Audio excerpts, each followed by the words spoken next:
Hai teman-teman, dalam presentasi kali ini kita akan membahas performa keuangan dari perusahaan BRPT dengan pendekatan investasi fundamental. Yuk, kita mulai. Mari kita lihat pertumbuhan pendapatan perusahaan BRPT. Dalam setahun terakhir, pendapatan mereka mengalami penurunan sebesar 12,8% dari 48.134 miliar menjadi 42.682 miliar. Selama 5 tahun terakhir, pertumbuhan pendapatan mereka bahkan mengalami CAGR sebesar minus 0,5%. Dari data ini, dapat dikatakan bahwa perusahaan mengalami penurunan pendapatan dalam jangka waktu yang cukup signifikan. Selanjutnya, mari kita lihat performa berdasarkan laba bersih perusahaan BRPT. Dalam setahun terakhir, laba bersih mereka meningkat sebesar 33,6% dari 934 miliar menjadi 1.405 miliar. Namun, jika kita melihat rata-rata CAGR selama 5 tahun terakhir, laba bersih perusahaan ini mengalami penurunan sebesar 19,1%. Meskipun terjadi peningkatan dalam setahun terakhir, namun tren jangka panjangnya menunjukkan penurunan. Dalam hal profitabilitas, perusahaan BRPT menunjukkan beberapa peningkatan. Gross profit margin mereka naik dari 14,8% menjadi 19,7% dalam tahun ini. Selain itu, net profit margin mereka juga mengalami peningkatan dari 1,9% menjadi 3,3%. Hal ini menunjukkan bahwa perusahaan berhasil meningkatkan efisiensi operasional mereka. Sekarang, mari kita lihat posisi perusahaan berdasarkan return on asset, ROA, dan return on equity, ROE. ROA BRPT meningkat dari 0,2% menjadi 0,3% dalam 1 tahun terakhir. Sementara itu, ROE juga meningkat dari 1,0% menjadi 1,6%.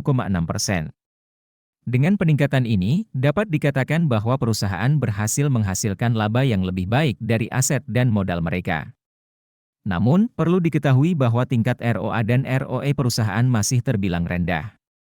Selanjutnya, mari kita lihat kesehatan keuangan perusahaan berdasarkan rasio debt to equity. Tahun lalu, rasio ini sebesar 1,9 kali, namun naik menjadi 2,7 kali dalam tahun ini. Ini menunjukkan bahwa perusahaan BRPT memiliki beban hutang yang lebih besar dibandingkan modal yang mereka miliki. Perlu untuk dilakukan monitoring lebih lanjut terkait hal ini.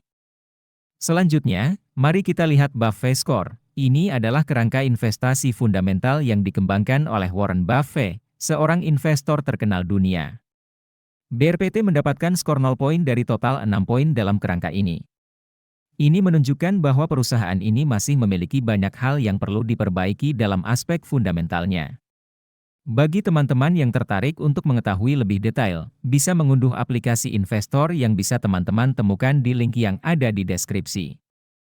Sekarang, kami akan membahas tahap yang ditunggu-tunggu, yaitu valuasi. Valuasi adalah proses menentukan nilai intrinsik suatu perusahaan berdasarkan analisis fundamental. Margin of safety adalah nilai yang diterapkan untuk mengakomodasi ketidakpastian dalam valuasi.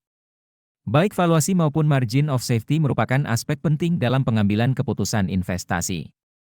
Mari kita lihat valuasi BRPT berdasarkan PB Band Standard Deviation. Harga wajar saat ini adalah 1.065 dengan margin of safety sebesar minus 23,9%. Hal ini berarti harga saham saat ini diperdagangkan di atas nilai wajar, sehingga perlu berhati-hati dalam melakukan pembelian. Selanjutnya, berdasarkan PE Band Standard Deviation, harga wajar BRPT saat ini adalah 1.292 dengan margin of safety sebesar minus 2,1%. Ini menunjukkan bahwa harga saham saat ini juga sedikit di atas nilai wajarnya. Perhatikan dengan baik sebelum membeli saham ini. Untuk kesimpulan, melalui presentasi ini kita dapat melihat performa keuangan BRPT. Namun, penting untuk diingat bahwa ini hanya merupakan analisis awal. Lakukan analisis lebih lanjut dan tanggung jawablah atas setiap keputusan investasi yang akan kita ambil. Terima kasih telah mendengarkan.